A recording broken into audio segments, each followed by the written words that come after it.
Olá, amigos. Eu sou Maria Aparecida e esse é o canal Mediunidade Clínica e eu estou afônica, como você pode notar, né? Mas é um canal que fala sobre a sensibilidade do ser. E a gente vai continuar o tema da aula anterior. Vamos começar?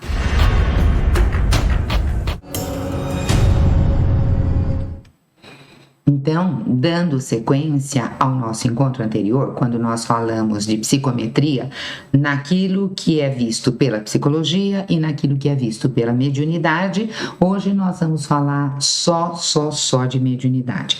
A conceituação foi feita numa gravação anterior, depois você procura aí, se você tiver interesse, e veja lá o que tem. E hoje, então, a gente pega especificamente aqueles autores que aparecem e que falam através da mediunidade do Chico Xavier, né, que é o Emmanuel. Em Um Consolador, o nome do livro é O Consolador, o Emmanuel fala pra gente essa parte que você está vendo aí, que os objetos, principalmente os de uso pessoal, têm a sua história viva e por vezes pode construir um ponto de atenção das entidades perturbadas. Ou seja, eu uso essa pulseira aqui e eu fico assim imantada nela e eu morro e eu continuo grudada nela. Ué, isso não está adequado, não é? Então eu fico nutrindo a minha presença ali. É o ponto de atenção das entidades ali naquele objeto. E o antigo dono, porque você morreu, foi lá para o outro lado, isso passa para uma outra pessoa. E eu pego isso e dou para uma outra pessoa e você vai junto, grudado lá para outra pessoa. Por favor, né? Então, isso acontece, a razão é porque, às vezes, a pessoa está lá em cima daquilo e parece que isso aqui é uma coisa que tem problema. Não, isso não tem problema nenhum, é o que está por trás disso, são as influências do que o antigo dono deixou sobre isso, tá? Então, aquele cara morreu, mas ele está apegado ali. Então, o Emmanuel fala disso. Agora vamos falar do livro. O Consolador, gente, ele não trata só desse tema, como nos Domínios da Mediunidade de André Luiz, também não trata só desse tema. É um pedacinho nesse livro, um pedacinho no outro, e eu juntei esses pedacinhos para a gente conversar aqui. André Luiz, por exemplo, ele fala que nos trabalhos mediúnicos, esta palavra psicometria, ela designa a faculdade de ler impressões e recordações ao contato com o objeto. Não tem gente que pede uma peça lá no centro, traz uma camisa, traz um objeto da pessoa. Então, isso ele fala. E ainda ele conta mais pra gente, né? Lá no livro Os Domínios da Mediunidade. O André Luiz, e ele tem um companheiro, porque ele escreve de lá da onde ele está, através da psicografia do Chico. Ele tem um companheiro que chama Hilário, e eles entram num museu, e o orientador deles, vão indo com o orientador, com o professor, o Aulus, né? E o Aulus mostra um relógio para eles. Olha, veja o relógio, observa o relógio. E eles vão olhando para aquilo e eles começam a ver por perto do relógio alguma coisa, algumas formas de pensamento. E ficam surpresos, né, de perceberem essas vibrações contidas naquele relógio, contidas naquele objeto. E o professor ensina que o relógio está envolvido pela corrente mental daquele dono que ele teve, né? Aqueles que trabalharam com o objeto em questão. Que isso é mais ou menos assim. Você tem um fio de cobre que conduz a eletricidade, então você tem um fio, uma percepção, uma faculdade em você que te leva até lá e que você consegue perceber aquela forma pensamento, aquela energia que está ali, aquela memória que está ali. E então, o André Luiz conta que ele começou a se relacionar de imediato com as recordações que estavam gravadas ali naquela peça.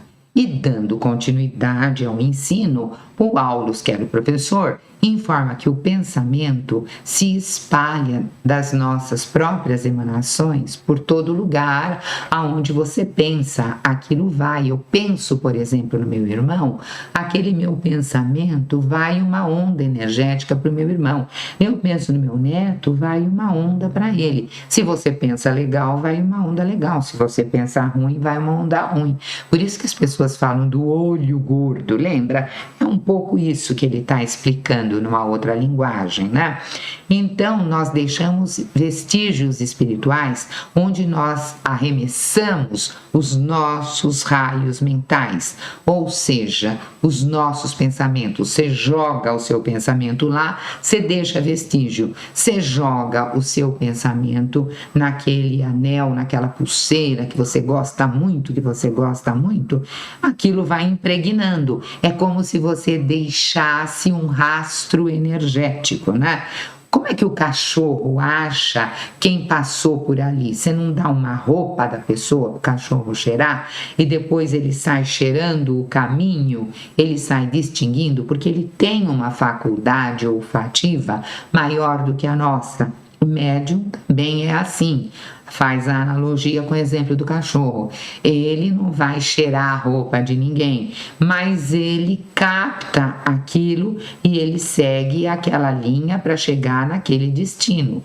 Quando nós saímos do corpo, numa saída astral, ou quando você morre, ou quando você está sonhando, né, que é uma saída da consciência do corpo, os nossos sentidos, ver, ouvir, fica mais aguçado.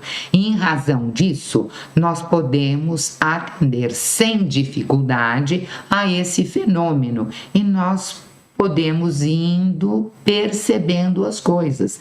Aí a gente traz para a nossa cabeça, analisa, aprende com aquilo, elabora aquilo. E quando, voltando para a aula lá do André Luiz, e quando terminou a explicação, o educador, o Aulus, diz que as pessoas de sensibilidade mais intensa, ao simples toque, ele segura lá, ao simples toque do objeto, ele consegue perceber traços da pessoa que usou, que era o dono, traços das situações. Ai, eu estava tão contente aquela noite porque foi um sucesso louco. Então ele consegue perceber isso. É um tipo de mediunidade que alguns têm. Eu não tenho. Eu percebo só o que acontece na minha frente e olha lá, né? E assim mesmo aqui, presentemente, não vou para outra dimensão para perceber nada. Mas você constata se aquilo que foi dito é verdadeiro ou não. Se aquele histórico que lhe é relatado, você pode fazer a checagem daquilo. E eu sou de fazer a checagem, eu sou de ver se deu ou se não deu, né? Então, você vai aprendendo e a pessoa é mais ou menos como se ela tivesse uma visão ou uma audição que fosse até aquele lugar para ver ou para ouvir. E a ideia é que o médium possui um olho comprido que vai lá e enxerga, ou um ouvido comprido que vai lá e escuta, acrescentando muitas vezes a isso que essa faculdade está na autodecisão do médium. Ele não depende de ninguém, ele se concentra, ele aqui, na capacidade dele, ele faz um desdobramento e ele vai, sem nenhuma entidade, ele consegue fazer isso. Ele consegue encontrar aquela forma pensamento que se apresenta a ele com aquelas cenas que foram gravadas ali, não é? Você consegue ver rastros, isso é bom que a gente perceba, até aonde chega a sua capacidade. Da onde você está na escala evolutiva para baixo, da escala evolutiva para cima, se você usou muito isso, ou isso veio para você, e a pessoa que era dona disso virou lá um espírito de luz, um mestre sagrado, e foi-se embora para outra dimensão, para outra esfera, você não vai atrás na dimensão, na outra esfera, você só vai aonde chega a sua capacidade de, tá? Então você vai até onde a sua frequência, até onde a sua vibração permite. E o pensamento, então, nos condiciona. Aqui, o nosso pensamento, que é frequência, que é vibração, tem frequência e tem vibração, nos condiciona a um círculo que nós podemos viver, que nós merecemos viver e que nós necessitamos viver. Então você vem para viver naquele espaço certo, a natureza não fez você ir para a barriga errada, nada. Por isso que você vai até um determinado local. Quando você crescer mais como ser, aí você vai atingindo outras esferas. Por enquanto, o território que nós estamos é o território que nos é adequado, até que a gente vá para adiante. Mas voltando para o objeto, às vezes você pega um objeto que ele pode estar lá e ele pode ser o mediador. Então, eu vou pegar o objeto para ver o que está aqui, para a gente entrar em relação com as pessoas que se interessaram por ele, que usaram, que estão gravados ali. É mais ou menos uma relação como comprador e vendedor, tá? Que um está interessado em mostrar e o outro está interessado em comprar. Eu preciso estar interessado, eu preciso pegar um objeto que está impregnado e eu preciso ter esta capacidade. Só querer não basta. Então, você lembra da paleontologia, quando o paleontólogo ele acha um osso e por aquele osso ele é capaz de reconstituir a forma do bicho? É mais ou menos isso, tá? É assim, caminha por esse caminho. Ou como a gota do DNA, uma gota de sangue. Você tem lá, você vai consultar o DNA daquela gotinha de sangue, daquela gotinha de saliva, e mais do que você perceber a história do objeto, você vai até o pai e mãe, não é? Então é uma coisa, é uma pesquisa que vai para além do objeto. Quando você lembra da paleontologia ou quando você lembra da pesquisa genética, aí você, né, fala, ah, legal, então isso é possível, né? E o André Luiz nos conta que ele estava vendo um espelho e que perto do espelho tinha uma moça. E essa moça, nossa, ela estava grudada ali com umas roupas antigas, né? E ele perguntou para o mentor, ele falou, o que aquela moça está lá fazendo no espelho? Ela está lá esperando o noivo. Mas ela faz 100 anos que ela está lá esperando o noivo. Ele foi para a guerra, morreu, e ele seguiu a vida dele e ela ainda está lá no espelho. Gente, não é hora da gente ficar no espelho, tá? A gente vai aprendendo, vai evoluindo, a gente não vai ficar em espelho nenhum esperando nada, né? E a gente, à medida que a gente vai aprendendo, a gente vai ficando mais esperto.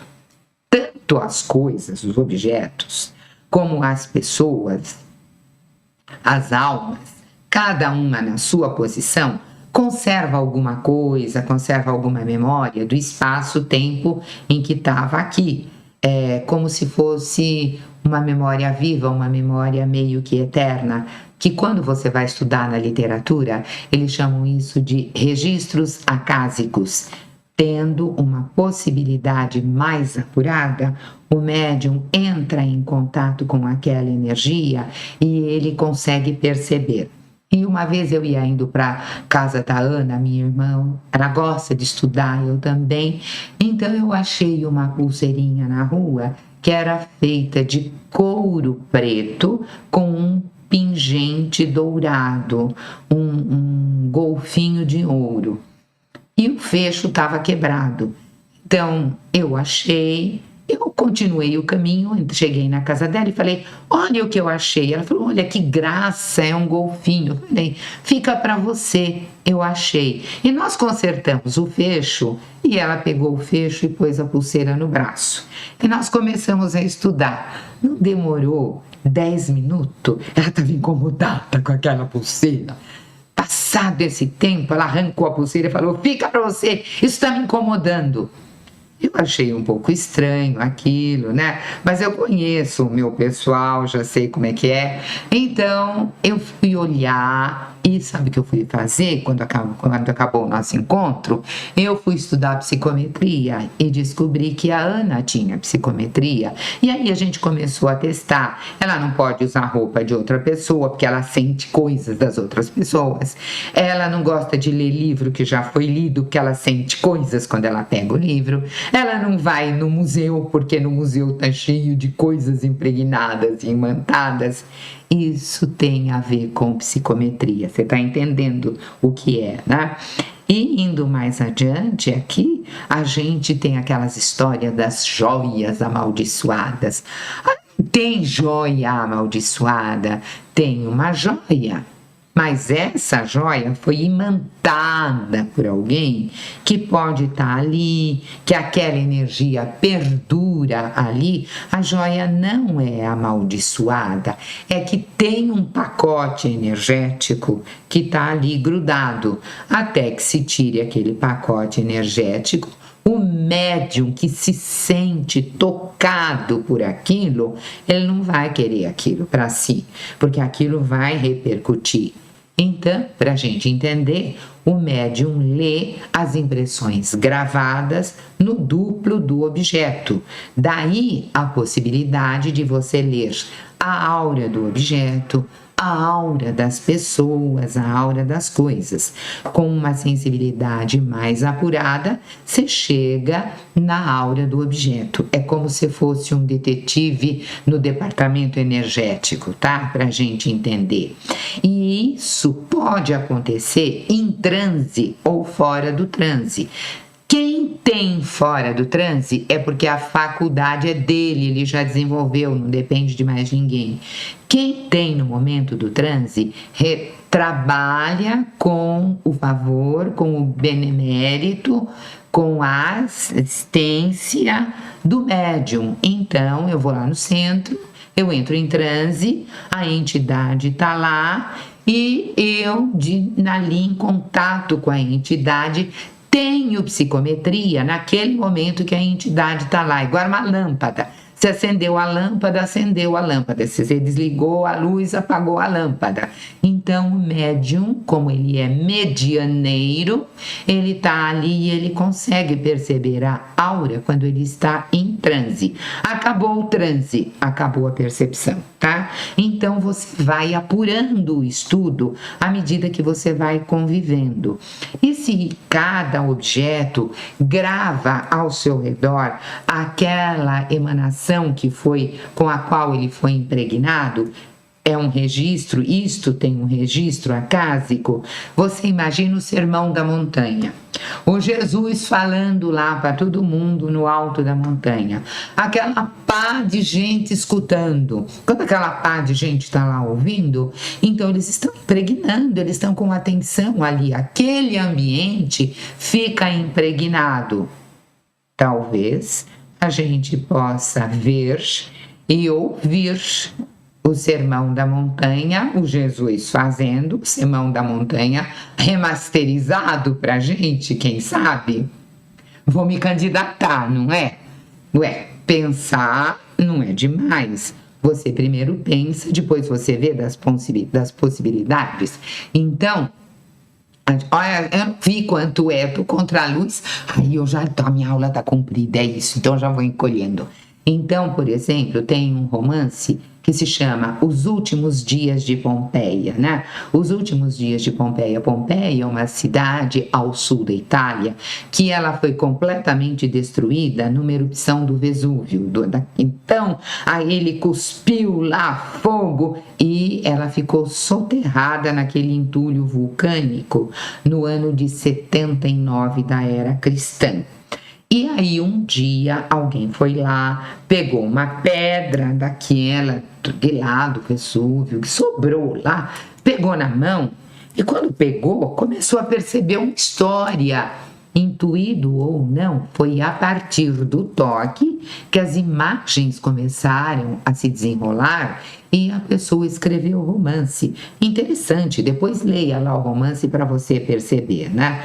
Quando você tem um objeto que é seu e que você curtiu muito e você dá para alguém, dá inteiro, tá? Dá com posse e tudo. Não dá e fica pregado lá. Ai, não faz assim. Ai, não isso. Ai, não aquilo. Você vai dar? Dá com tudo. Pronto, acabou. E a pessoa faz o que quiser, o que não quiser. Para você não ficar ligado naquilo. Para aquilo não ter nenhuma relação mais com você. Porque isso nem é uma coisa tão interessante. Você ficar pregado num objeto. As pessoas se imantam ao imantar o objeto. Ela fica grudada lá, igual imã.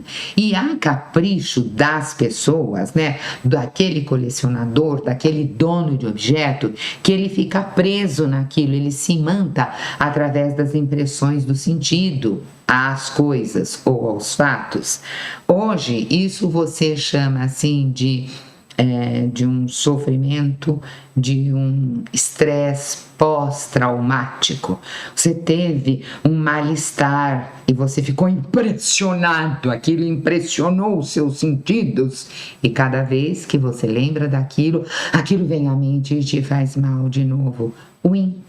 Esse estresse pós-traumático pode ser visto como um processo de psicometria, dependendo do olhar que se tenha para a situação. Você está me entendendo, né? Então, aprender, ver sobre isso, tem muita coisa a ser dita, mas por hoje nós esgotamos as nossas possibilidades de tempo.